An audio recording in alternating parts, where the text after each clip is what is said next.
I did not yell. I did not threaten. I just watched his corporate card get declined right in front of the client he bragged he owned. He thought I was out of the room and out of the game. But policies do not need permission to work. They only need one person who wrote them correctly. The moment he cut me from the team, he unknowingly triggered the very control that would freeze his entire empire invoice by invoice. My name is Scarlett Davis, and I have spent 15 years building the invisible walls that keep this company standing. Most people look at the glass facade of Northbridge Meridian Systems and see innovation, data infrastructure, and the future of tech in Virginia. I see procurement codes, risk matrices, and approval hierarchies. I see the plumbing that stops the entire building from flooding with sewage. Tonight, however, I was not looking at data. I was standing 40 feet away in the lobby of the Ritz-Carlton in Crown Ridge, obscured by a large decorative fern, watching the plumbing back up on the man who tried to rip it out. Grant Harlow stood at the reception desk. The lighting in the hotel lobby was warm and expensive, designed to make guests feel wealthy and secure. Grant usually fit right in. He was our new vice president of operations, a man who wore $4,000 suits and spoke in buzzwords that sounded meaningful until you tried to write them down. Beside him stood the client, the CEO of a logistics firm that was supposed to be the anchor for our new federal expansion. Grant had been bragging all week that he owned this relationship. I watched Grant slide his corporate card into the chip reader. He was smiling, likely finishing a joke about how old-fashioned the rest of the industry was compared to his vision. Then came the sound. It was a sharp, electronic rejection tone. It was loud enough to slice through the ambient jazz playing in the background. The receptionist offered a polite, tight smile. I could read her lips from where I stood. She told him the card had been declined. Grant laughed. It was a nervous, hollow sound. He wiped the chip on his sleeve, a gesture of desperation that looked pathetic on a man of his pay grade, and inserted it again. The machine beeped again, declined. The client shifted his weight, checking his watch. The air around them grew heavy. Grant was no longer the charming visionary. He was just a man who could not pay the bill.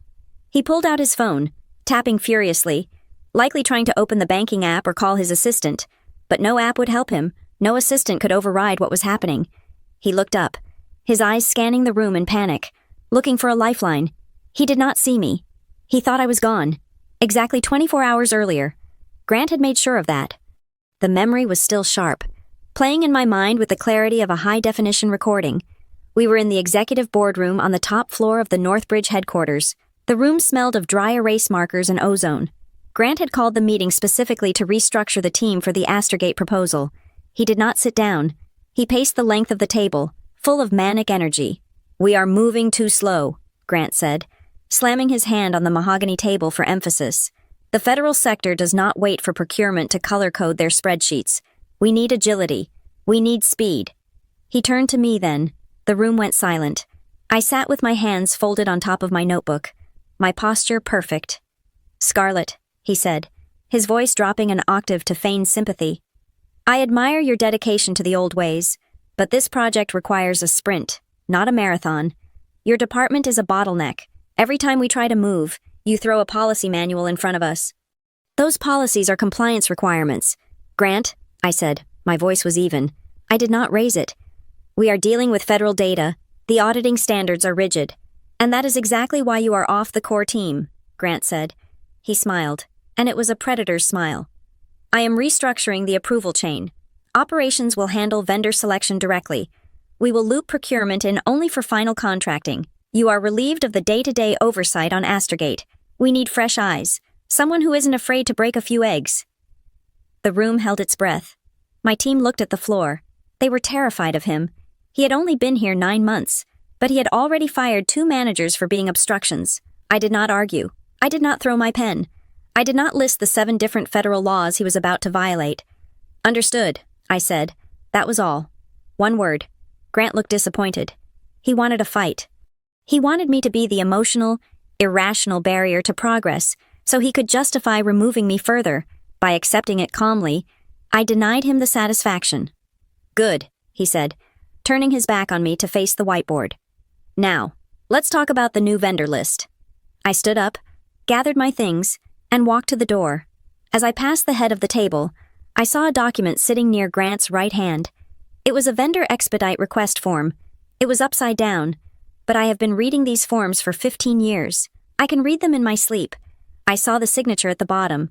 It was Grant's signature, scrawled in thick blue ink. But it was the box he had checked above it that caught my eye. He had checked the box for emergency sole source justification. There are only 3 reasons to use that code at Northbridge. 1 is a natural disaster, 2 is a security breach, 3 is a critical infrastructure failure. Launching a new project was none of those things. Grant was using an emergency code to bypass the 30-day vetting period for a new vendor. He was forcing the system to skip the background checks, the credit analysis, and the conflict of interest review. He thought he was being clever. He thought he was cutting red tape. I walked out of the room and closed the heavy glass door behind me. The silence of the hallway was welcoming. My phone vibrated in my pocket. I did not check it until I was in the elevator. It was a message from Sarah, a senior analyst in my department who had remained in the room. The message read, "He is bringing in Aram Ridge strategies. No history in the system. He told us to override the due diligence flags because he knows the CEO personally." I stared at the screen. Aram Ridge strategies. The name sounded manufactured, like something generated by an algorithm to sound prestigious without meaning anything. I went back to my desk, packed my bag, and left the building at 4 o'clock in the afternoon. I did not log off. I did not say goodbye to anyone. I simply walked out. When I got home, the house was quiet. My husband and I do not have children, and the silence of my home office is usually where I do my best thinking. I sat down at my personal desk and opened my laptop. I did not log into the corporate network directly. I did not need to. I opened a file saved on my local drive. It was a PDF titled Spend Card Suspension Matrix. I wrote this document 6 years ago. It was approved by the board of directors, signed by the chief financial officer, and hard-coded into our ERP system by the IT director who retired last year. It is a logic tree, a set of if-then statements designed to protect the company from fraud, embezzlement, and stupidity. Grant thought that by removing me from the team, he had removed the police officer. He thought that because I was not in the meetings, I could not stop him. But he did not understand the nature of the system. The system does not care who is in the room. The system cares about data inputs. I looked at the matrix. Rule number 4. Section B. If an emergency sole source justification is used for a vendor with no prior transaction history, and the authorizing officer has less than 12 months of tenure, the system automatically flags the transaction for high-risk review. That was the first trigger. But Grant had done something else. By signing that expedite request, he had unknowingly linked his own user profile to the vendor's risk rating. I looked at the next rule. Rule number 7. If a high-risk requester attempts a transaction exceeding $5,000 on a corporate credit card within 24 hours of flagging a policy exception, the card is subject to a provisional hold pending manual verification. I checked the time. It was 7 in the evening. Grant was at dinner with the client. I knew the Ritz-Carlton. I knew the wine list. I knew that a dinner for 3 people, with the bottles Grant liked to order to show off, would easily exceed $5,000. Grant had signed the expedite request at 2 in the afternoon. The clock was ticking. He thought he was bypassing the rules. In reality, he was feeding data directly into a trap that I had set years before he even knew the name Northbridge Meridian Systems. Back in the hotel lobby, I watched the scene unfold. The manager had come over now. He was speaking in low, apologetic tones to the client. Grant was red in the face, gesturing wildly at his phone. He was likely screaming at someone in finance, but it was after business hours. The finance team was at home. The only thing working right now was the automated risk protocol. I watched the client pull out his own wallet. It was a humiliating moment. The vendor who promised to handle a federal contract could not even handle a steak dinner. I turned away before Grant could spot me. I did not need to see the rest. I walked out of the hotel and into the cool night air of Virginia. Grant thought I was defeated. He thought I was a relic, a piece of old furniture he had tossed into the hallway. He thought he had cut me from the team. He was wrong. I was not just a member of the team. I was the architect of the stadium.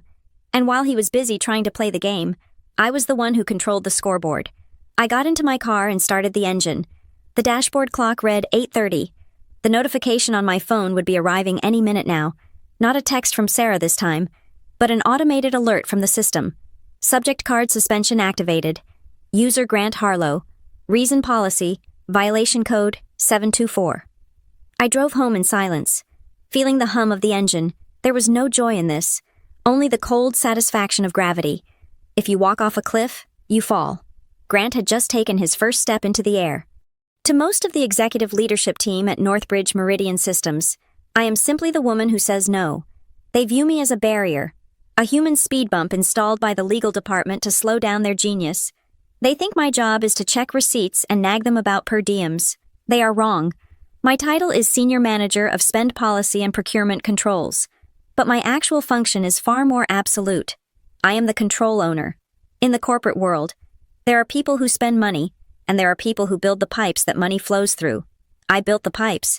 I own the configuration of the corporate credit card program. I own the architecture of the procurement portal. Every dollar that leaves this company, whether through a wire transfer to a supplier in Taiwan or a client dinner at a steakhouse in Virginia, must pass through a logic gate that I designed. People like Grant Harlow think they can argue with me. They do not realize that you cannot argue with a piece of code that has already been compiled. Grant had been with Northbridge for 9 months.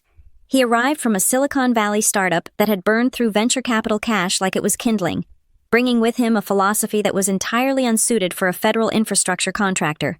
His mantra was, "Move fast." He had it printed on mugs. He ended every email with it. He believed that speed was the only metric that mattered, and that process was the enemy of innovation. For the past 2 months, he had been terrorizing the procurement team to break every rule in the book to secure the Astergate proposal. Astergate was not a normal project. It was a massive bid to overhaul the data retention systems for 3 federal agencies. The government does not care about moving fast. They care about compliance. The request for proposal was 400 pages long and stipulated strict adherence to federal acquisition regulations. 1 misstep, 1 unverified vendor, 1 conflict of interest, and the bid would be thrown out before it was even read. We were talking about a contract worth $800 million over 5 years. It was the kind of deal that kept the lights on, and Grant was treating it like a hackathon. That was when Orem Ridge Strategies appeared on my radar.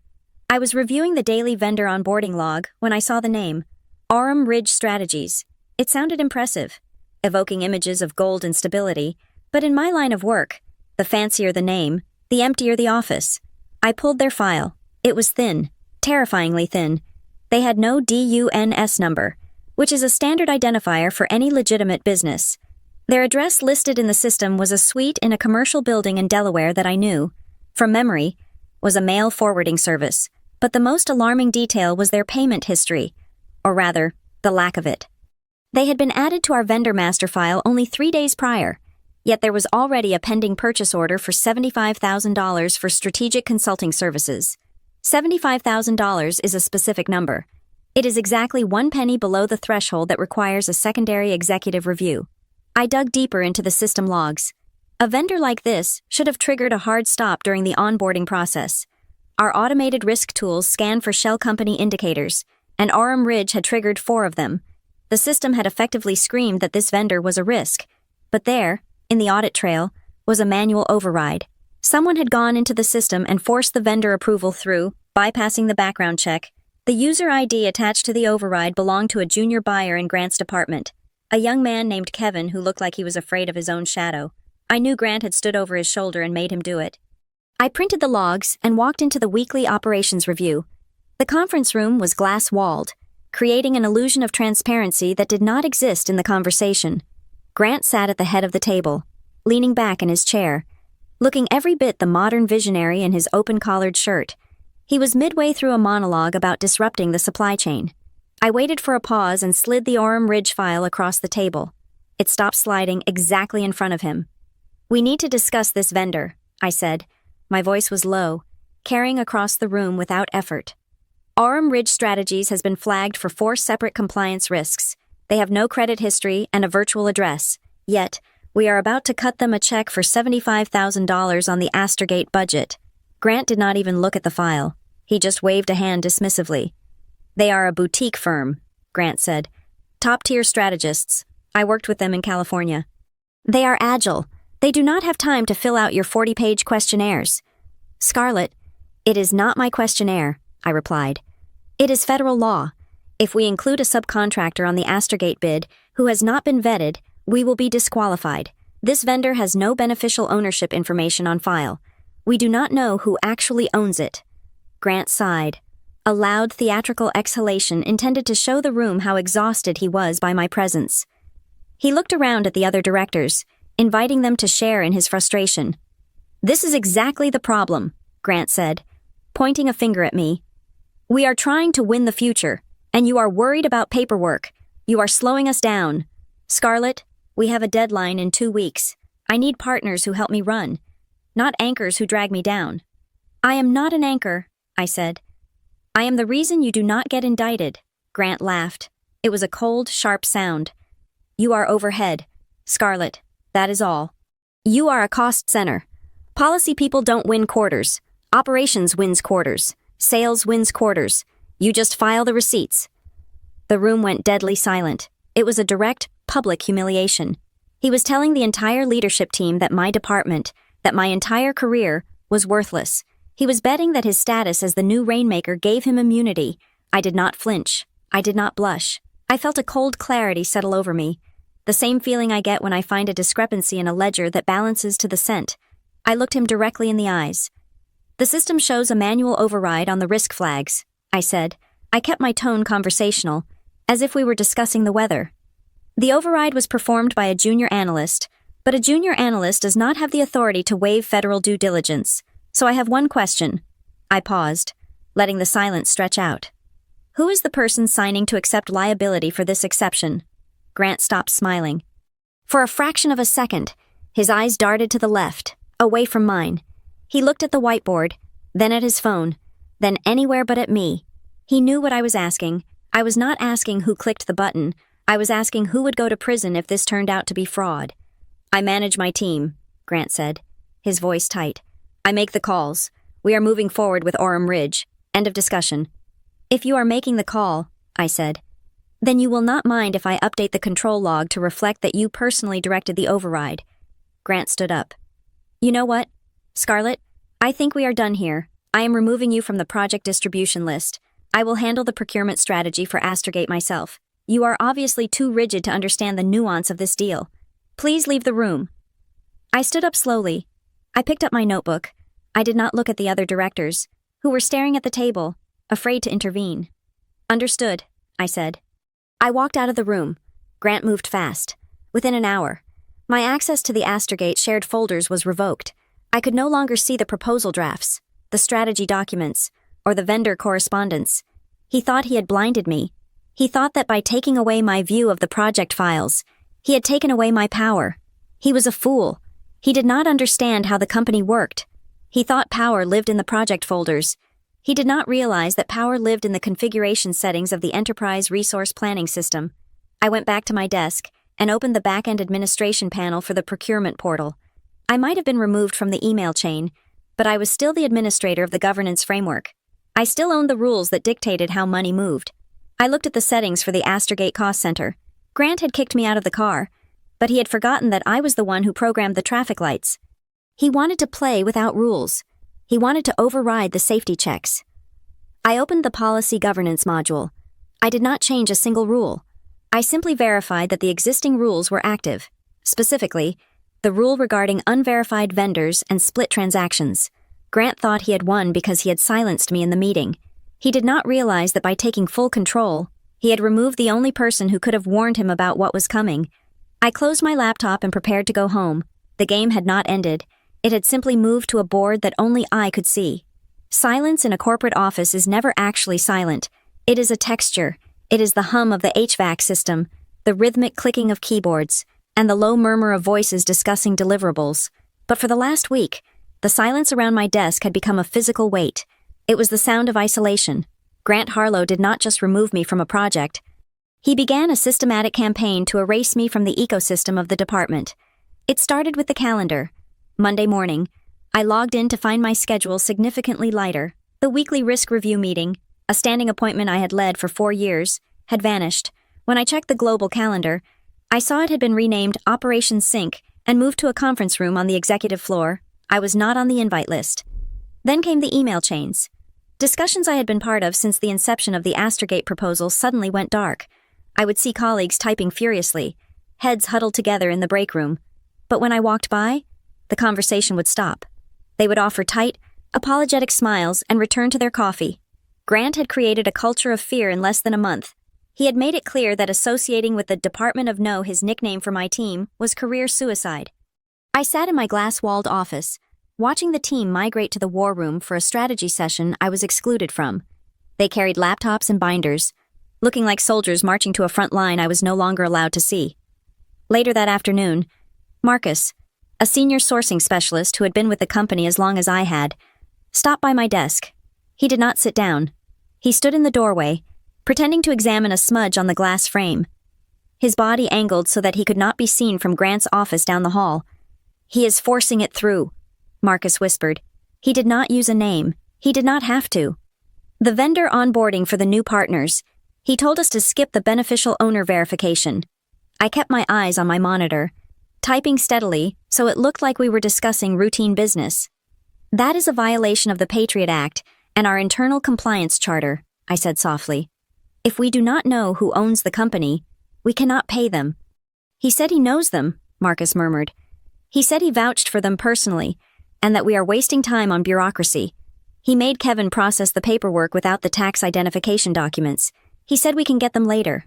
"Later is too late," I said. "I know," Marcus said. He looked terrified. "But he is the vice president. What do we do?" "You do nothing," I said. "You follow orders, and you save every email where he gives those orders."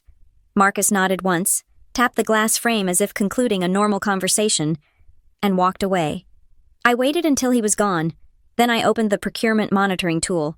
I could not stop the train, but I could certainly watch the wreck.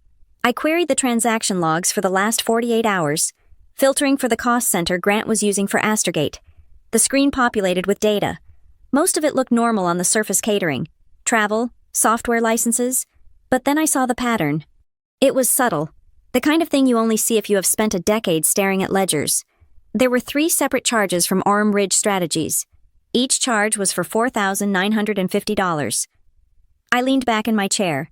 The approval threshold for a department manager was $5,000. Anything $5,000 or above required a director's signature. Anything $10,000 or above went to a vice president. Anything above $50,000 went to me. By breaking a $15,000 invoice into 3 payments of less than $5,000, Grant or whoever he had coerced into doing this was keeping the transaction below the radar. It was called structuring, or splitting transactions. It is the oldest trick in the corporate fraud handbook. It is also the clumsiest. It was a textbook red flag. It screamed that someone was trying to hide the total spend from the oversight committee. I had a choice. I could storm into his office and accuse him of structuring payments, but that would be emotional. That would be what he expected. Instead, I opened a new email draft. I addressed it to the entire operations leadership team, including Grant, with a carbon copy to the legal department. Subject policy reminder: split transactions and emergency overrides. I wrote the body of the email with the neutrality of a machine. Team, this is a routine reminder regarding the global procurement policy. Section 4.2.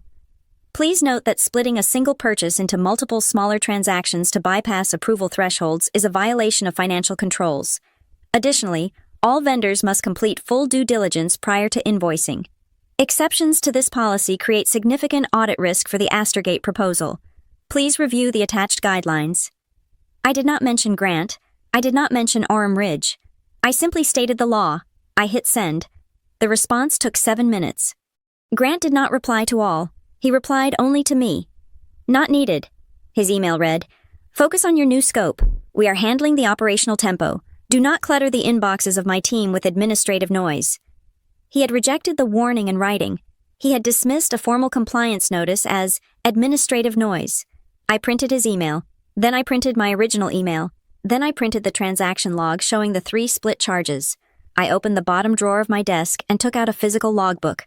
Electronic logs can be altered or deleted by a clever IT administrator. Ink on paper cannot. I began to write.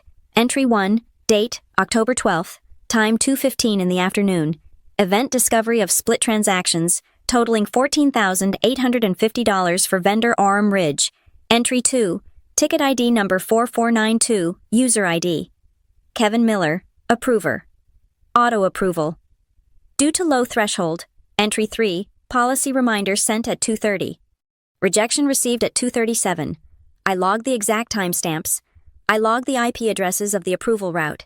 I logged the specific policy codes being violated. I was building a timeline. In an investigation, the timeline is everything. It turns a chaotic mess of events into a story of intent. Grant thought he was isolating me. He thought that by cutting off my communication, he was rendering me powerless. In reality, he was giving me the most valuable commodity an investigator can have: time. Without the endless meetings and the constant barrage of project management emails, I had nothing to do but watch him.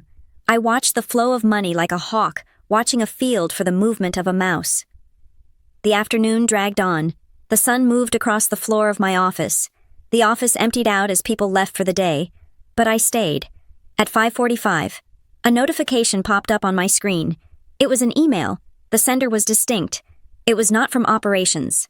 It was not from finance. It was from Jason Thorne, a director in internal audit. Internal audit is the only department that everyone fears more than mine. They are the hunters. They answer only to the board of directors. I opened the email. The subject line was innocuous: inquiry regarding approval workflow. The message was brief. Scarlett, hope you are well. We noticed some irregular volume in the expedited vendor setup queue this week. Have there been any authorized changes to the spend approval chain for the operations unit? We are seeing some bypass signals that do not match the standard governance model. I stared at the screen. A cold shiver of validation went down my spine. I was not the only one watching. The system was working. The automated flags I had coded years ago had tripped a sensor in the audit department. They smelled smoke. Grant thought he was moving fast. He thought he was being agile, but he was generating noise. Every time he skirted a rule, he sent a vibration through the web. I typed my reply carefully. I did not want to show my hand yet. I needed audit to find the fire themselves. Hi, Jason, I wrote. There have been no authorized changes to the governance model from my side. The approval matrix remains active as per the last board review. If you are seeing bypass signals, they are not system errors. I hit send. I sat back in the silence of my office. The cleaning crew was starting to vacuum the hallway. Grant was not just a cowboy executive who hated paperwork. I realized that now. A man who hates paperwork ignores the forms. A man who splits transactions and forces fake vendor approvals is not lazy. He is desperate. He was not just trying to speed up the project. He was trying to break the visibility of the project. He needed the money to move fast, not because of the deadline, but because he did not want anyone to see where it was going until it was gone. I closed my logbook and locked it in the drawer. Grant had taken my seat at the table, but he had forgotten to check who was watching the door. He was building a house of cards, and he had just invited the wind inside. The weekend that Grant decided to cement his ownership of the Astorgate client was designed to be a spectacle. He called it a client hosting retreat. In the corporate travel system, he logged it as a strategic alignment workshop. He took the client team to a high-end resort in the Blue Ridge Mountains, a place where the rooms cost more for a single night than most of my junior analysts make in 2 weeks.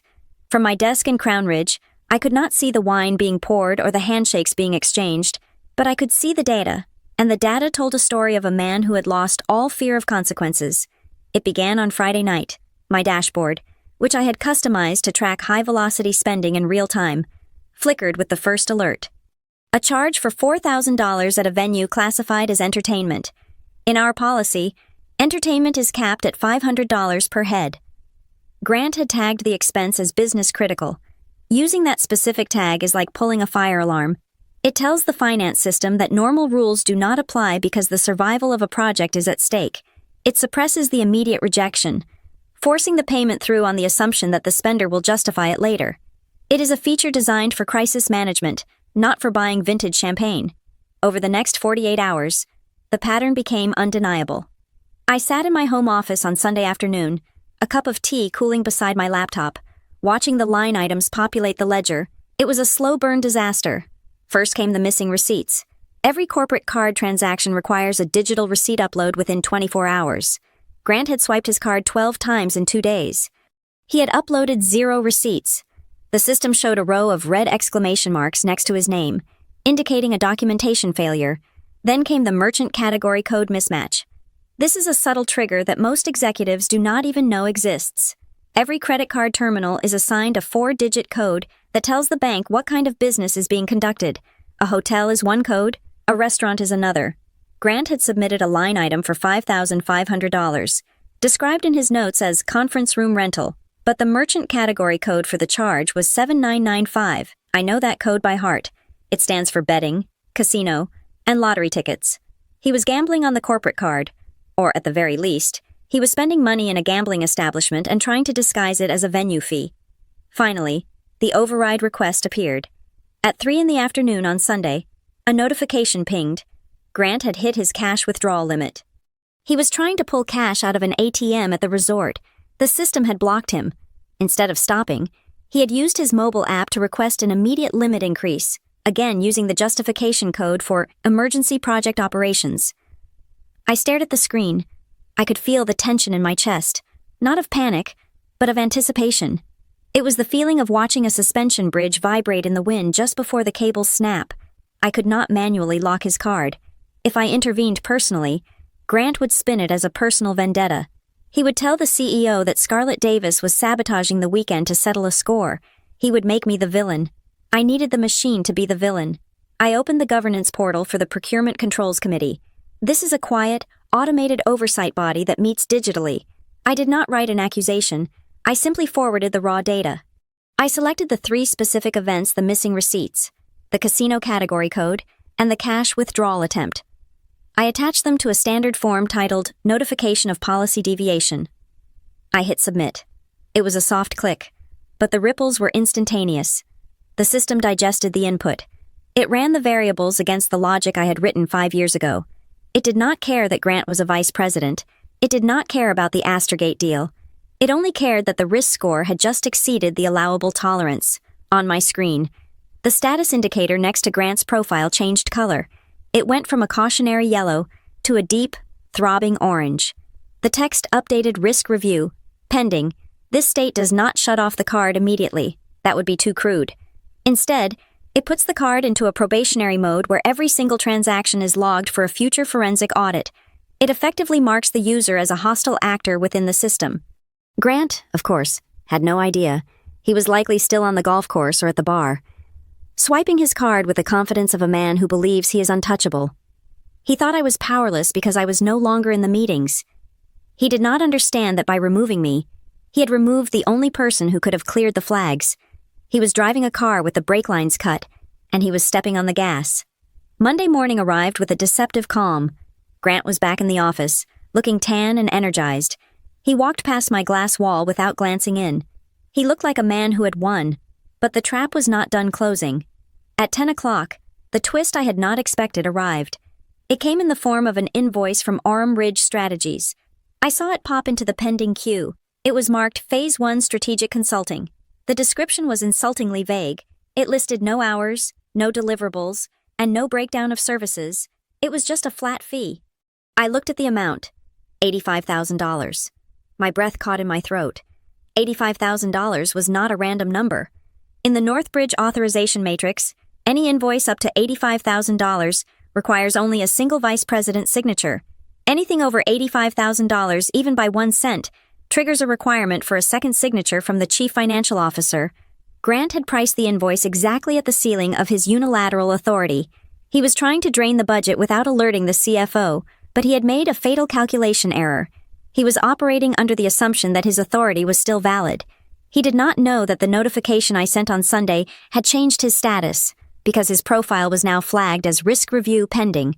His signature authority had been silently downgraded by the system. He no longer had an $85,000 limit. The system had automatically capped him at $10,000 until the audit was cleared. He was about to try to approve an invoice that he no longer had the power to authorize. I watched the digital workflow. I could see Grant's user ID access the invoice. I could see him apply his digital signature. He was probably sitting in his office right now, clicking approve, with a smug look on his face, thinking he had just successfully funneled money to his shell vendor. But the system did not process the payment. Instead, the system recorded the attempt. It logged that a user under risk review had attempted to authorize a high-value transaction to a vendor with incomplete due diligence. This was the third strike, the casino charge, the cash withdrawal, and now, the unauthorized approval attempt. I looked at the bottom right corner of my monitor. There is a small widget there, a piece of custom code I keep for my own monitoring. It tracks the proximity of any user to an automatic suspension. It showed Grant's name. Below it, the text was red and stark. Auto-suspend threshold. 1 event remaining. The air in my office felt electric. Grant was walking around the building, shaking hands, talking about the federal expansion, completely unaware that he was standing on a trapdoor. He had used his corporate card, his authority, and his arrogance to weave a noose. All it would take was one more mistake. Just one more swipe of that plastic card. One more desperate attempt to move money that was not his. I closed the window and minimized the dashboard. I did not need to stare at it. Physics would take care of the rest. Grant thought he was playing a game of politics, where charm and shouting could change the outcome. He was wrong. He was playing a game of mathematics, and in mathematics, you cannot cheat the equation.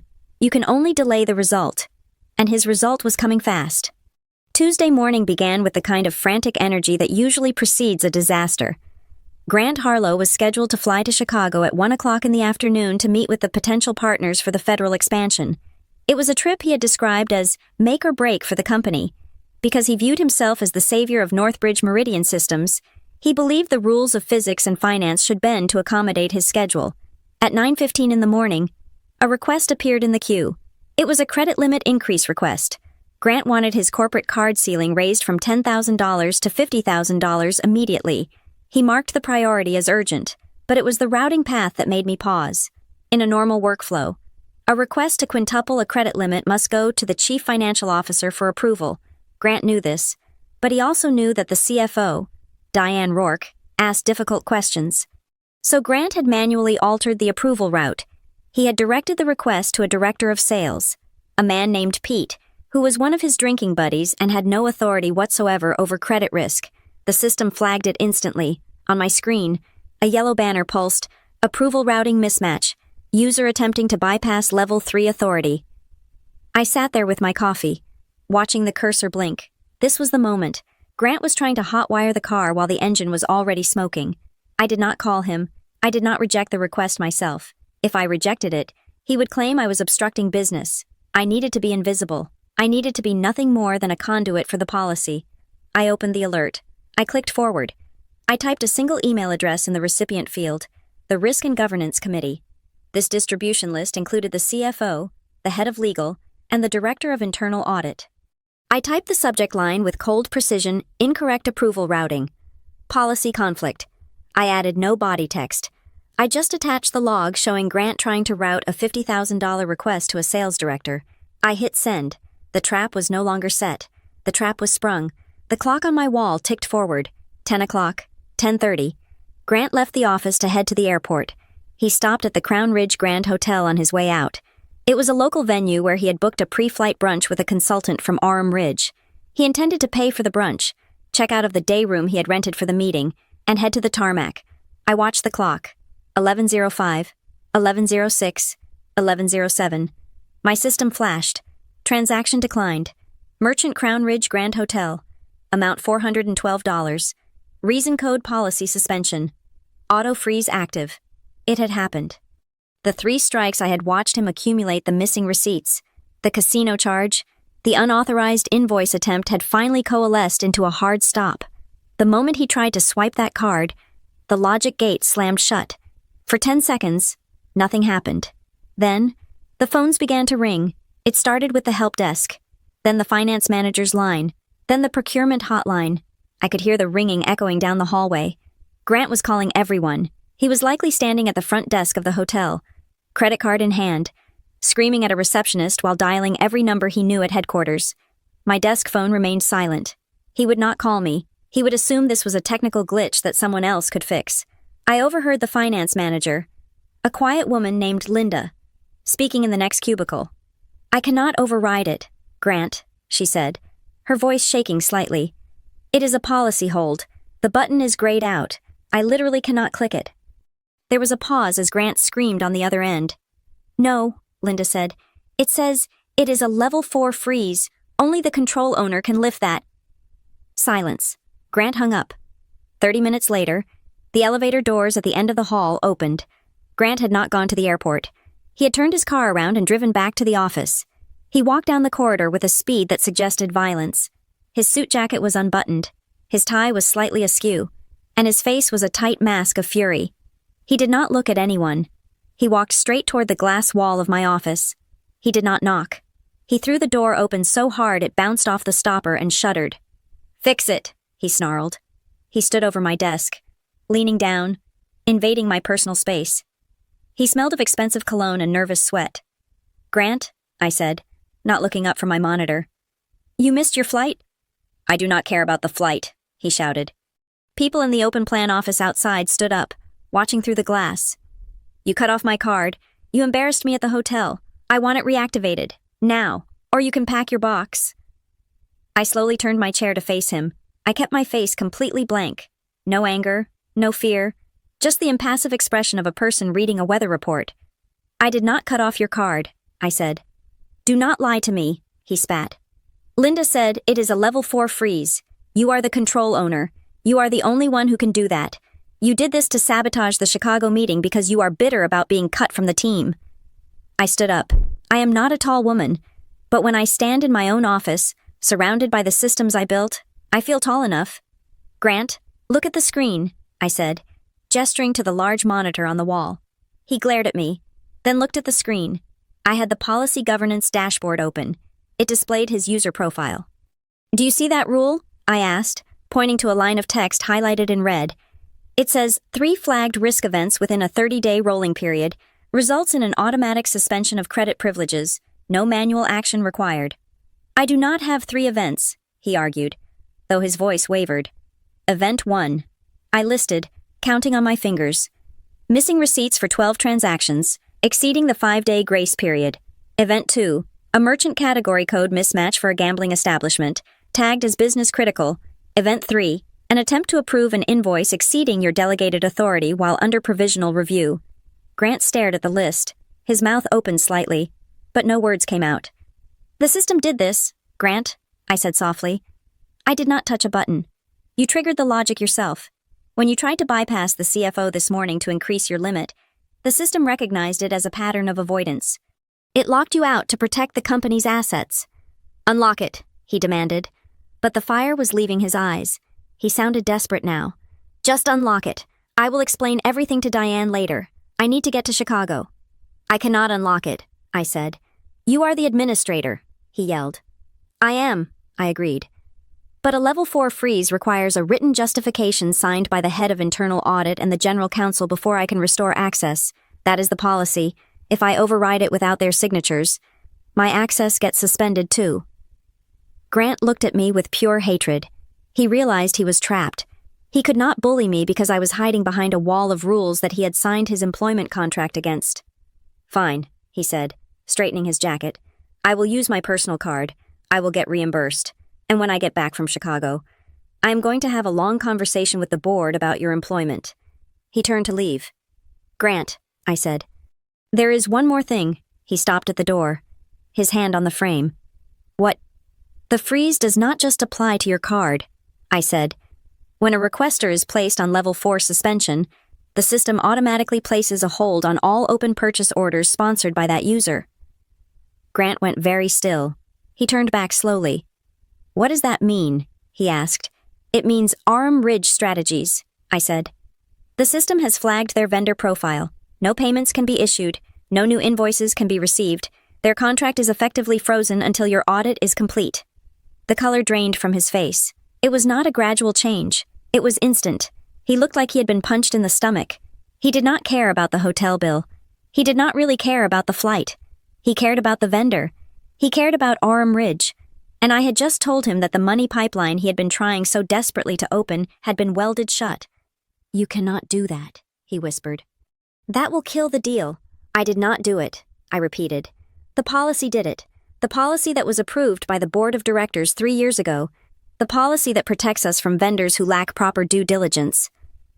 Grant looked at me, and for the first time, he saw the truth. He saw that this was not a petty office squabble. He saw that I was not just a middle manager he could push around. He realized he had not lost to me. He had lost to the signature of the chairman of the board, stamped on a PDF file that I had written, sitting on a server he could not touch. He looked at the screen one last time, at the red letters spelling out his status. Restricted. He turned and walked out of my office without another word. He did not slam the door this time. He left it open. I sat back down in my chair. The adrenaline was fading, leaving a cold, sharp focus in its wake. I picked up my phone and dialed the number for internal audit. Hello, Jason, I said when the director answered. Grant Harlow just triggered a level 4 freeze. You might want to pull the logs before he tries to access the system again. Already on it, Jason said. We saw the alert. Good work. Scarlett? I hung up. The office was quiet again. The silence was different now. It was the silence of a machine that had done its job. The gears had turned, the lever had dropped, and the object that did not fit had been ejected. The automated notification went out at exactly 9 o'clock on Wednesday morning. It was a standard system-generated email sent to the operations leadership team, human resources, and the finance department. The subject line was dry and administrative user status update. Restricted requester protocol. For most people in the company, such an email would be background noise. But for the team working on the Astergate proposal, it was the sound of a guillotine blade hitting the block. The status of restricted requester is the corporate equivalent of being put under house arrest. It meant that Grant Harlow, the vice president of operations, could no longer initiate purchase orders for services. He could not sign contracts. He could not hire consultants. The only thing his credentials allowed him to buy were pre-approved catalog items like printer paper and ballpoint pens. The reaction was immediate. By 9:30, the panic had set in. The project managers for Astergate, who had been sprinting to meet Grant's aggressive deadlines, suddenly hit a brick wall. They tried to onboard the subcontractors Grant had promised them. The system rejected the entries. They tried to upload invoices for the expedited vendors. The portal grayed out the submit button. My office became a pilgrimage site for confused middle managers. First came Sarah, the project lead for the data migration stream. She looked exhausted. "Scarlett," she said, standing in my doorway. "I am trying to process the retainer for the cloud architects Grant brought in. The system says the sponsor is ineligible. Is this a glitch?" I did not look up from my spreadsheet. "It is not a glitch. Sarah, Grant is currently under a governance hold. Any vendor sponsored by him requires revalidation by the risk committee. But we have a deadline on Friday," she said, her voice rising in panic. "If we do not pay the retainer, they do not start work. If they do not start work, we miss the federal milestone." "I understand the timeline," I said calmly, "but the system cannot process a payment on a frozen account. You will need to find a new executive sponsor for the vendor, or you will need to wait for the audit to clear." Sarah stared at me. She knew what I was saying. Finding a new executive sponsor meant asking another vice president to put their name on Grant's messy, unvetted vendors. Nobody at Northbridge was going to do that. Grant had made himself toxic, and now his toxicity was leaking into the project. Grant, of course, did not take this quietly. He did not come to my office this time. He knew he had no power there. Instead, he went on a campaign of deflection. He told anyone who would listen that I was retaliating against him. He spun a narrative in the break rooms and the executive hallways. He claimed that I was a bitter, obsolete bureaucrat who was weaponizing the policy manual because my feelings were hurt over being removed from the core team. He played the victim with the skill of a seasoned politician. "It is a personal vendetta," I heard him tell the director of sales in the elevator lobby. "She is trying to sabotage the deal to prove we need her. It is sad." Really. He was trying to make it about emotion. He wanted the narrative to be Grant versus Scarlett. If it was a personality clash, he could win. He was charming. I was rigid. He was the future. I was the past. But I refused to engage. I did not send defensive emails. I did not complain to HR about his slander. I simply continued to curate the log. At 2 p.m, internal audit made their move. They sent a formal request to Grant for a fact-finding interview regarding the irregularities in his spending patterns. In the corporate world, a fact-finding interview is the polite term for an interrogation. It is where they sit you down, record the conversation, and ask you to explain why you tried to withdraw cash at a casino on a company card. Grant refused the request. He replied to the auditors with a curt email stating that his schedule was too packed with business-critical revenue-generating activities to sit down for administrative reviews. He then did something remarkably foolish. He escalated the issue directly to the chief financial officer, Diane Rourke, demanding that she intervene and call off her audit dogs. That was the mistake that finished him. Diane Rourke is not a woman you demand things from. She is the CFO because she values the sanctity of the balance sheet more than she values human life. She is cold, precise, and utterly immune to charm. At 4 o'clock, my phone rang. It was Diane's executive assistant. "Ms. Rourke would like to see you in her office," the assistant said. "Now, please bring your documentation." I walked to the executive wing. The carpet there is thicker, and the air is quieter. Grant was already sitting outside Diane's office. He looked furious, tapping his foot, checking his watch. When he saw me, he sneered. "I hope you brought your resume," he whispered as I passed him. The heavy oak door opened, and the assistant ushered only me inside. Grant started to stand up, but the assistant held up a hand. Ms. Rourke will see you separately. Mr. Harlow, please wait. I entered the office. Diane was sitting behind a desk that looked like a slab of black marble. She did not smile. She gestured to the chair opposite her. Sit down, Scarlett, she said. I sat. I placed my folder on the desk. Grant claims you are obstructing the Astorgate proposal out of personal spite, Diane said. She did not waste time on pleasantries. He claims you have manipulated the risk controls to lock him out of the system. I do not have time for drama. I have a board meeting on Monday. Tell me what is happening, and do not use adjectives. I do not need feelings. I need facts and evidence. I have not manipulated any controls, I said. The controls are automated. Grant triggered them. I opened the folder. I laid out 3 documents. Exhibit A, I said. The transaction log. On October 12th, Grant attempted to split a $15,000 invoice for Orem Ridge Strategies into 3 smaller payments to bypass your signature authority. Diane picked up the paper. She adjusted her glasses.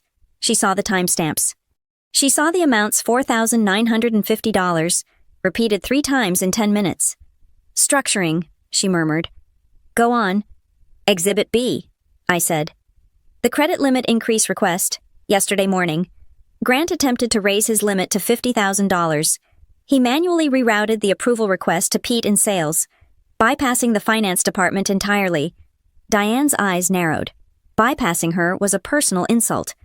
He tried to route a credit increase to a sales director. Yes, I said. The system flagged it as an invalid workflow. Exhibit C, I said, placing the final document on the black marble. The vendor override.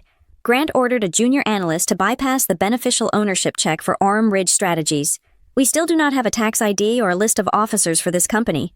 Diane looked at the documents. The silence in the room was heavy. She was not looking at a personality conflict. She was looking at a pattern of behavior that screamed financial malfeasance. This is sloppy, Diane said, almost to herself. It is desperate. There is one more thing, I said. I had been saving this. It was the result of a query I had run during my lunch break. I pulled out a single sheet of paper. It was a printout from the risk database. When Grant forced the vendor setup for Orem Ridge, he provided an address in Delaware. I said, 1204 Market Street, Suite 801. Diane looked at the address. It is a registered agent address. Thousands of companies use it. Correct, I said. However, I cross-referenced the suite number with our historic fraud database. 5 years ago, before my time here, Northbridge was defrauded by a logistics supplier in a scheme involving phantom shipping containers. That supplier was terminated and sued. I pointed to the bottom of the page. The address for that fraudulent supplier was also 1204 Market Street, Suite 801. Diane went very still. It is a virtual mailbox, I explained.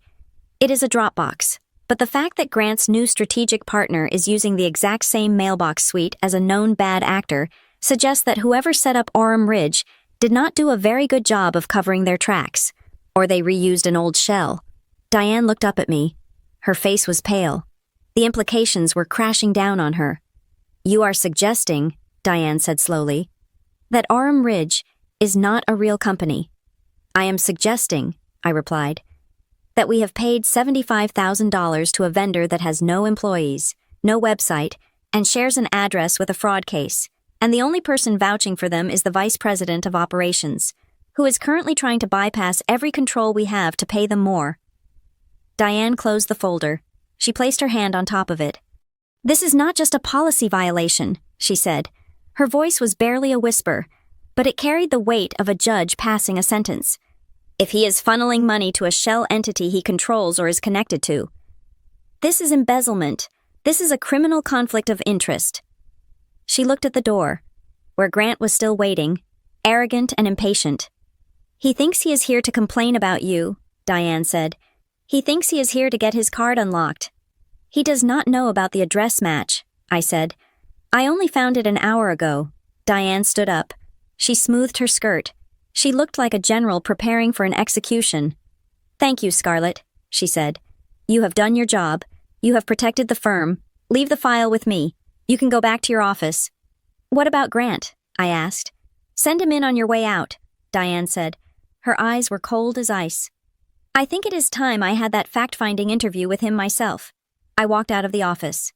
Grant was standing there, checking his phone. He looked up at me with a smirk. Well, he asked, did she tell you to pack your things? I stopped. I looked at him. I felt a strange sense of pity. He was standing on the edge of a cliff, and he was the only one who did not know he had already fallen. She is ready for you now, Grant, I said. He brushed past me, adjusting his tie, walking into the lion's den with his head held high. I watched the heavy door close behind him. I walked back down the hallway to my own office. My step was light, the panic from the project managers, the noise from the sales team, the threats from Grant, it all faded away. The system had worked, the data had held, and now, the accounting was about to begin. Most people assume that when you catch a senior executive in a lie, they immediately fold. They imagine a dramatic confession and a security escort out of the building. But the corporate world does not work like a television drama. When a man like Grant Harlow is cornered, he does not surrender. He weaponizes the bureaucracy. The morning after my meeting with the chief financial officer, I arrived at my desk expecting to see Grant's office empty. Instead, I found a meeting request from Human Resources waiting in my inbox. The subject line was urgent. I walked into the HR director's office at 10 o'clock. The room was small and smelled of stale coffee and anxiety. The director, a man named Leonard who disliked conflict almost as much as he disliked me, did not offer me a seat. We have received a formal grievance against you, Leonard said, sliding a piece of paper across his desk. Grant Harlow has filed a complaint alleging harassment via controls. He claims you are targeting him personally, abusing your administrative privileges to hinder his performance, and creating a hostile work environment. I looked at the paper. The phrase harassment via controls was underlined. It was a brilliant piece of linguistic gymnastics. Grant was trying to turn my job description into a weapon against me. Leonard cleared his throat. Given the seniority of the complainant and the critical nature of the Astergate project, we feel it is best if you take a paid administrative leave while we investigate. Just a few days to let the temperature in the office cool down. It was a classic HR maneuver. They wanted to remove the friction. Since they could not fire a vice president without a massive legal battle, they decided to remove the person blowing the whistle. If I was out of the building, Grant could bully someone else into unlocking his cards. I opened my mouth to speak, to tell Leonard that sending me home was exactly what the fraudster wanted. But I was interrupted. The door opened. Jason Thorne, the director of internal audit, walked in. He did not knock. Scarlett is not going anywhere, Jason said. Leonard looked up, startled. This is an HR matter. Jason, we have a harassment claim. It is a whistleblower matter, Jason replied, his voice flat and hard. Scarlett is currently the primary witness and the control owner in an active financial investigation authorized by the CFO. Under the corporate whistleblower protection policy, she cannot be suspended, transferred, or retaliated against until the investigation is closed.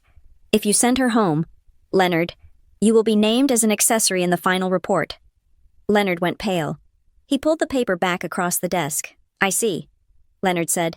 I was not aware of the status. You are now, Jason said. He turned to me. Go back to your desk. Scarlett, keep doing your job. I walked back to my office. Grant had tried to cut my head off with the HR handbook, and the shield of the audit department had shattered the blade. But as I sat down, I knew he was not done. He was desperate, and desperate men do not stop. They just change tactics. For the next 2 days, the silence from Grant's corner was absolute. He did not come to my office. He did not scream at the finance team. The system logs showed zero activity on his corporate card. It was as if he had accepted his fate. But I knew better. The Astergate deadline was 48 hours away. He needed to pay Aram Ridge Strategies. If he could not pay them through the front door, he would try the window. On Thursday afternoon, the window opened. It was Rosa Pike who found it. Rosa is a vendor compliance analyst who sits 3 rows away from me. She is quiet, diligent, and notices everything. She walked into my office holding a stack of purchase orders. Scarlett, you need to look at this, she said. She placed the papers on my desk. I have 3 invoices here for consulting services. Rosa said. They were submitted 20 minutes ago. They are not from Grant. They were uploaded by Grant's executive assistant. I looked at the invoices. They were for small amounts. $3,000, $4,000, $2,500. They were all below the threshold that required my approval. They were routed for approval to a sympathetic director in the marketing department who owed Grant a favor. But it was the vendor name that caught my eye. It was not Aurum Ridge Strategies. It was ARS Consulting Group. Grant had told the vendor to change their name on the invoice to bypass the system flag I had placed on Aurum Ridge. Look at the description of services, Rosa pointed out. I read the text. It was a block of jargon about synergy and data architecture. Now look at the sender email, Rosa said. I looked at the bottom of the invoice where the submission metadata was printed. The invoice had not come from a corporate domain. It had been emailed to Grant's assistant from a generic Gmail account, grant.harlowprivate@gmail.com. Grant was using his personal email to instruct the vendor to split the bills and change their name, then forwarding those fake invoices to his assistant to upload. Hoping the system would treat ARS Consulting Group as a new, different entity, he is trying to wash the money, I whispered. There is more, Rosa said. She pulled out the final document. It was a PDF attached to the invoice bundle. It was titled Emergency Purchase Justification. To process these invoices without a purchase order, the system requires a justification form. Grant had provided one. It was signed by him. It stated that the services were critical for the federal bid, but it was the date that mattered. The form was dated October 10th. That was 2 days before I froze his account. Grant was trying to backdate his permission. He was creating a paper trail that claimed he had authorized this spend days ago, before the restrictions were in place. If the auditors looked at this, he could claim that these were old expenses that were just being processed late, not new expenses made in violation of the freeze. It was a forgery, a clumsy, digital forgery. He thinks we only read the text. I said, he forgot about the metadata. Rosa replied. I nodded. Grant was operating on the logic of physical paper. On paper, if you write a date, that is the date. In a digital system, the date you write is irrelevant. The only date that matters is the timestamp of when the file was created and modified. I did not storm into his office. I did not call Leonard at HR. I did not even decline the invoices yet. If I declined them, he would just try again. I needed to close the loop permanently. I opened my email client. I found the thread with Jason Thorne from Internal Audit. I attached the suspicious invoices and the backdated justification form. My email was short. I did not use exclamation points. I did not use bold text. I asked a single, technical question. Jason, regarding the attached justification form signed by Grant Harlow, the document text is dated October 10th. However, this was uploaded to the portal today via his assistant. Can we verify the digital signature timestamp and the document creation date properties to confirm when this file was actually generated? I hit send. I watched the screen. Across the office, I could see Grant's assistant typing away, likely processing more of these fragmented invoices. Unaware that she was digging a grave for her boss, Grant was probably sitting in his office right now, feeling clever. He thought he had outsmarted the algorithm. He thought that by changing the vendor name and backdating the form, he had found a loophole. The reply from Audit came 3 minutes later. It was the shortest email I have ever received from Jason Thorne. We already did. 3 words. They did not need me to tell them. They had been watching the traffic on his assistant's terminal. They had already pulled the metadata. They knew the document had been created 20 minutes ago, not 2 weeks ago. Grant had not just violated a policy. By submitting a backdated document to justify a financial transaction, he had committed fraud. He had manufactured evidence to deceive the company. I looked at Rosa. Do not approve them. I said, do not decline them either. Just leave them in the queue. Why, she asked. Because they are evidence. I said, as long as they sit in the queue, they are an active attempt to defraud. If we decline them, they are just a mistake. Let them sit. Rosa nodded and went back to her desk. I looked at the glass wall of Grant's office down the hall. He was on the phone, pacing, looking confident. He had no idea that the email he had just sent to his assistant was the final nail in his coffin. He thought he was playing a game of cat and mouse. He did not realize the cat had stopped playing and was simply waiting for him to walk into the cage. The trap was no longer about credit cards or vendor names. It was about truth, and Grant had just put his signature on a lie. The meeting was not held at Northbridge headquarters. There were too many eyes there. Too many administrative assistants who might overhear a fragment of conversation and trade it for social currency in the break room. Instead, the board of directors convened in a private suite at the Fairmont Hotel on the outskirts of Crown Ridge. The room was sterile. There was no corporate branding, no projector screen, and no refreshments other than a pitcher of ice water that sweated onto the mahogany table. Electronic devices were prohibited. My phone, along with Grant's and everyone else's, was locked in a security pouch in the hallway. This was an off-the-record session. In the corporate world, this is where the actual decisions are made. Everything that happens in the glass-walled conference rooms back at the office is just theater. I sat at the far end of the table. To my left was Diane Rourke, the CFO, who looked as if she had been carved out of granite. Across from me sat Jason Thorne from Internal Audit, his hands folded over a thick binder, and at the other end, isolated by empty chairs on either side, was Grant Harlow. Grant did not look like a man under investigation. He looked like a man annoyed by a scheduling conflict. He leaned back in his chair, one arm draped over the backrest, projecting an air of relaxed authority. He was betting on his charisma. He believed that the board, comprised of wealthy investors who cared about quarterly returns, would see him as a peer and me as a nuisance. "Let us be clear about why we are here," Grant said, breaking the silence before the chairman could speak. His voice was smooth, devoid of the panic he had shown in my office. "We are here because a middle manager has weaponized the company's safety protocols to settle a personal score. Scarlett is upset about the restructuring. I understand that. Change is hard. But stalling a federal bid because of bruised feelings is not governance. It is sabotage." He looked directly at the chairman, a white-haired man named Eleanor who had founded the company 30 years ago. "I am trying to win Astergate," Grant continued. "I am trying to bring in $800 million, and I am being asked to explain why I bought a client dinner or hired a consultant. We are a technology company, not a law firm. We need to move at the speed of the market, not the speed of the procurement manual." The chairman did not smile. He did not nod. He simply turned his head toward Jason Thorne. "The report, please," the chairman said. Jason opened his binder. He did not look at Grant. He looked at the data. "We have identified 4 distinct categories of financial irregularity," Jason stated.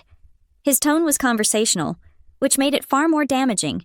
He sounded like he was reading a grocery list. "Item 1, Jason said.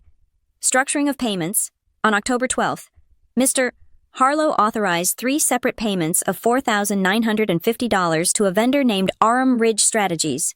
These payments were issued within 11 minutes of each other. This specific amount was chosen to remain $50 below the mandatory director-level review threshold. It was an administrative batching error," Grant interrupted. "My assistant was processing a backlog. She clicked the button 3 times. It happens." Jason did not pause. He did not even look up. "Item 2, Jason continued. Incorrect approval routing. On October 14th, Mr. Harlow attempted to route a $50,000 credit limit increase to a director of sales, circumventing the CFO. The system logs show a manual edit to the workflow path. Pete is on the project, Grant said, shrugging. I needed the limit for travel. Diane was in meetings. I routed it to the nearest available executive. It was efficient. Item 3, Jason said. Falsification of records. Yesterday, Mr.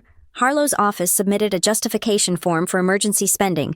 The document was dated October 10th. However, the metadata confirmed the file was created and modified yesterday afternoon. It was backdated to bypass the freeze that Ms. Davis initiated. Grant shifted in his chair. The confidence was starting to crack. Just a hairline fracture. I signed the paper copy on the 10th, Grant lied. My team just digitized it yesterday. You're looking at the scan date, not the signature date. Item 4, Jason said, finally looking up. Vendor discrepancies. The room went very quiet. This was the territory Grant was most afraid of. We conducted a background review of Aurum Ridge Strategies, Jason said. Mr. Harlow, you stated on the onboarding form that you selected this firm based on their extensive experience in federal data architecture. You claimed they were a premier boutique agency. They are, Grant said tightly. They are the best. We pulled the incorporation documents from Delaware this morning, Jason said. He slid a single sheet of paper down the table. It stopped in front of the chairman. The beneficial owner of Aurum Ridge is listed as a Mr. Jonathan Vane. Grant did not move, but I saw the muscle in his jaw jump. Mr. Vane is a real estate agent in San Diego, Jason said. He has no background in data architecture. He has no security clearance. However, a review of your personnel file shows that Mr. Vane is your brother-in-law. The silence in the room changed. It was no longer the silence of listening. It was the silence of judgment. Grant's face flushed a deep, angry red. He is a silent investor, Grant said quickly. He just holds the paper. The consultants are real. I used his entity because the big firms were too slow to contract. I needed a vehicle to pay the talent quickly. It was a workaround for speed. Nothing else. It is a conflict of interest, Diane Rourke said. Her voice was sharp. You are funneling company money to a family member without disclosure. That is immediate termination for cause. Grant. It is peanuts, Grant snapped, losing his composure. $15,000. You are going to grill me over $15,000 when I'm bringing in $800 million I paid the consultants. The work is getting done. Who cares whose name is on the bank account? We do, Jason said. And it is not just $15,000. This was the twist. Even I leaned forward. We expanded the search, Jason said.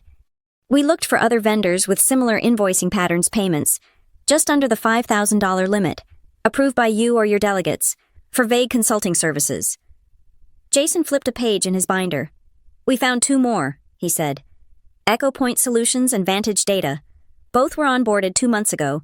Both use virtual mailboxes.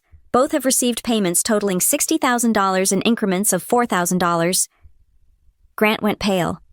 He had thought he was hiding the payments by spreading them out. He did not realize that by spreading them out, he had created a pattern that was even easier to spot. The total unauthorized spend across these 3 shell entities is nearly $100,000. Jason concluded. And none of them have performed any verifiable work for the Astergate project. The chairman closed the file. He looked tired. He did not look angry. He looked disappointed, which is far worse in a boardroom.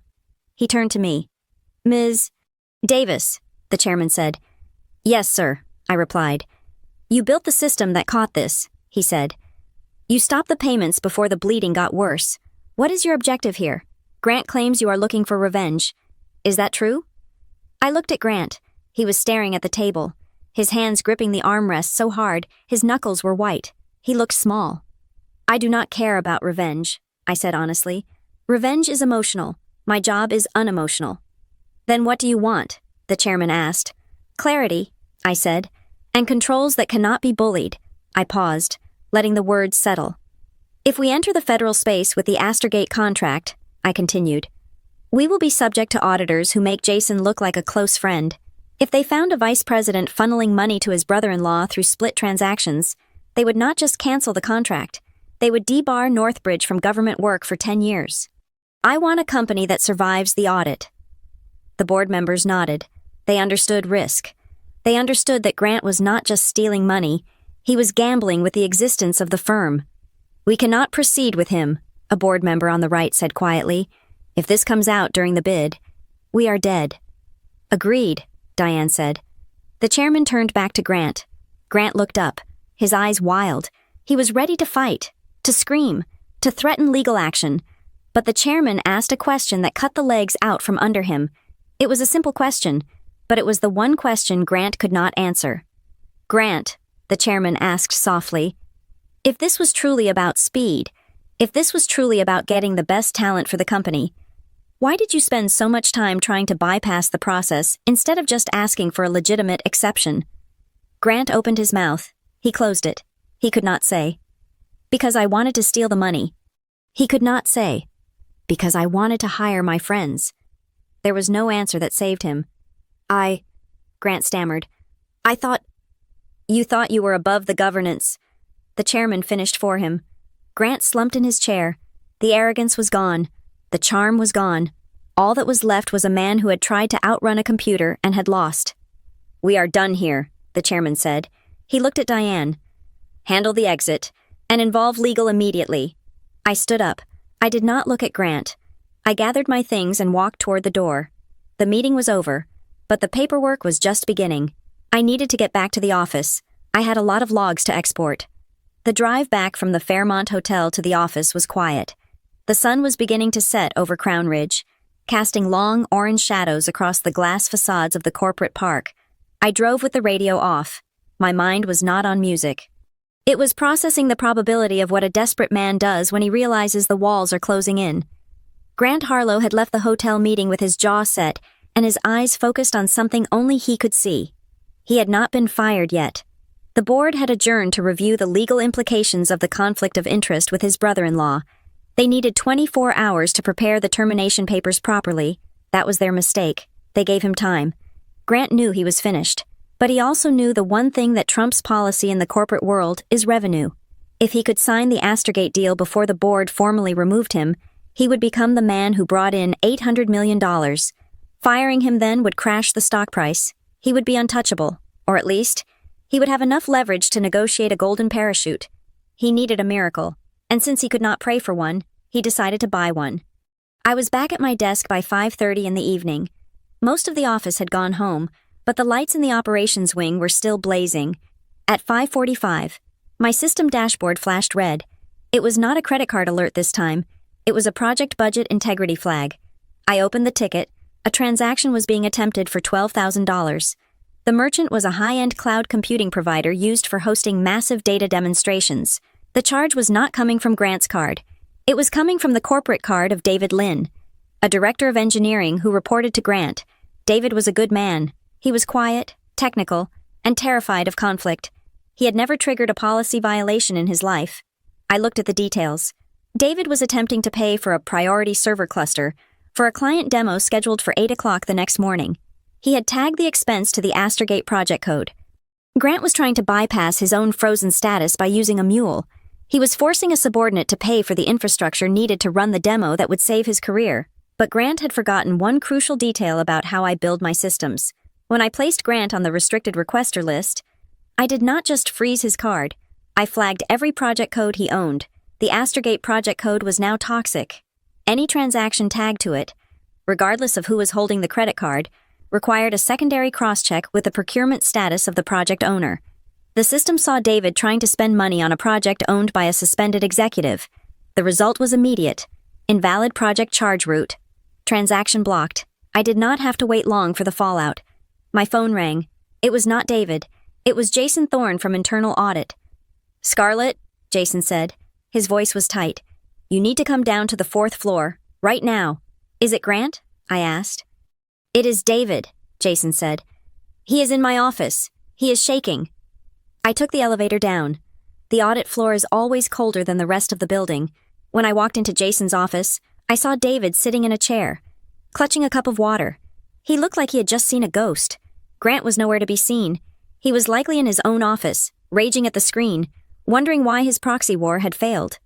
"Tell her what you told me," Jason said gently to David. David looked up at me. "He came to my desk," David said. His voice trembled. "Grant came to my desk 10 minutes ago. He stood over me. He told me that his card was having a magnetic strip issue.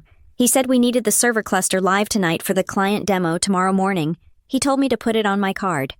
"And you tried," I said. "I tried," David admitted. "I was scared.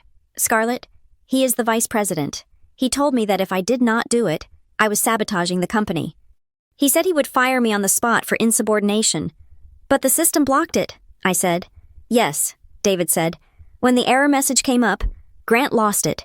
He slammed his fist on my desk. He told me to override it. He told me to misclassify the expense. He told me to tag it to the general IT budget instead of Astergate so the system would not catch it." This was it. This was the escalation. Grant was not just breaking rules himself. He was now soliciting a subordinate to commit accounting fraud. "I refused," David said. "I told him I could not use the general IT code for a client project. He got very close to my face. He told me to just do it and that he would take the heat." David paused. He reached into his pocket and pulled out his phone. "Then he walked away," David said. "And he sent me this." David slid the phone across the desk. I looked at the screen. It was a text message from Grant Harlow. Sent 4 minutes ago. The text read, "Just force the charge through on the general code. We need the demo. If anyone from finance or audit asks why you changed the code, just tell them Scarlett Davis told you to do it. Tell them she gave you verbal instruction to bypass the block. I will back you up." I stared at the message. The room went silent. This was no longer about a desperate executive trying to save a deal.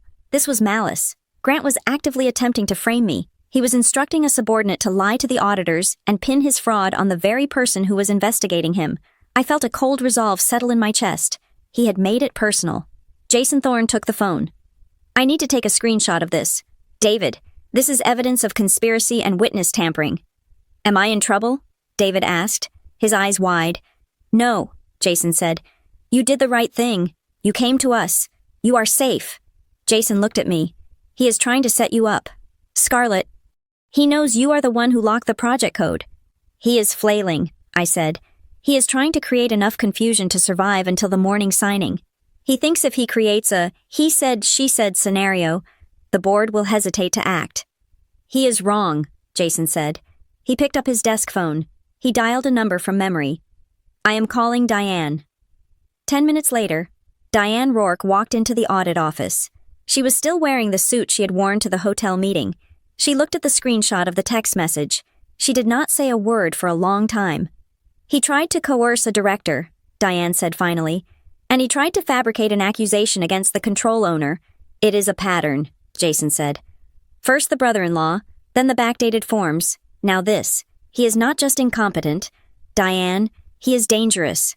If he is willing to frame Scarlett, what else is he willing to do to get this deal signed? Diane looked at me. Scarlett, can he still move money? Is there any other way he can pay for that server? No, I said. I have locked the project code. I have locked his card. I have locked the vendor file, unless he pays for it with cash from his own wallet, which triggers a reimbursement flag later. He is paralyzed. He might use cash, Jason noted. He is desperate enough. It does not matter if he uses cash, Diane said. Her voice was steel. He cannot represent this company tomorrow. We cannot let him walk into a room with a federal client. If he lies to them the way he lies to us, we will be sued for fraud before the ink is dry. He thinks he is safe until Monday, I said. He thinks the board is slow. Diane looked at her watch. It was 6:30 in the evening. The board is slow when they are debating strategy, Diane said, but they are very fast when they are protecting their liability. She turned to Jason. Get the chairman on the secure line. Tell him we have new evidence. We are not waiting for the legal review. What are we doing? Jason asked. We are convening an emergency session, Diane said. Tonight, Grant thinks he has until the morning. I want him removed before he can unlock his phone tomorrow. She looked at me. There was a flicker of respect in her eyes. He tried to use your name to cover his tracks, Diane said. He thought he could use the complexity of the system to hide. Grant made a common mistake, I said. I looked at the dashboard on the wall, where the red flag of the blocked transaction was still pulsing. He thought that because he is a vice president, the rules would bend for him. He forgot how computers work. How is that? Diane asked. Systems do not care about titles, I said. They care about permissions, and he just lost his... Diane nodded. Go home. Scarlett, you have done enough today. We will handle the rest. I will stay, I said. I need to ensure the lock on the Astergate code holds. If he tries to use another director's card, I need to be here to block it. Good, Diane said. Jason, set up the conference line. We are doing this now. I walked back to my office. The hallway was empty. I could see the light under Grant's door down the corridor. He was still there. He was probably preparing his pitch for the morning, practicing his smile, thinking he had successfully bullied David into compliance. He had no idea that the text message he sent was already sitting in the inbox of the chairman of the board. He was planning for a victory at 8 in the morning. He did not know that his deadline had just been moved to 8 o'clock tonight. The emergency session convened at 9 o'clock at night. The executive wing of Northbridge Meridian Systems was usually silent at this hour, a ghost town of darkened monitors and empty chairs. Tonight, however, the main conference room was brightly lit, a beacon of crisis in a sleeping building. I sat at the end of the long table. To my right sat Jason Thorne from Internal Audit. Across from us was the head of legal, a man named Robert who viewed every problem as a potential lawsuit. At the head of the table sat Diane Rourke, the chief financial officer, and the chairman of the board joined us via a secure video link on the wall. And then there was Grant Harlow. He looked exhausted. The manic energy that had fueled him all week had curdled into a defensive crouch. He sat with his arms crossed, staring at the polished wood of the table as if looking for a crack to slip through. We have reviewed the evidence, the head of legal began. His voice was dry and devoid of sympathy. The situation regarding the vendor Aurum Ridge strategies and the subsequent attempts to bypass financial controls presents a catastrophic risk to the Astergate proposal. If we proceed with a vendor who lacks beneficial ownership transparency, and if we submit a bid knowing that our internal controls were overridden to pay them, we are effectively handing the government a loaded gun to shoot us with. Grant looked up. His eyes were bloodshot. I was trying to save the timeline, Grant said. His voice was raspy. I did what I had to do to get the talent in place. You are talking about legal theory. I am talking about operational reality.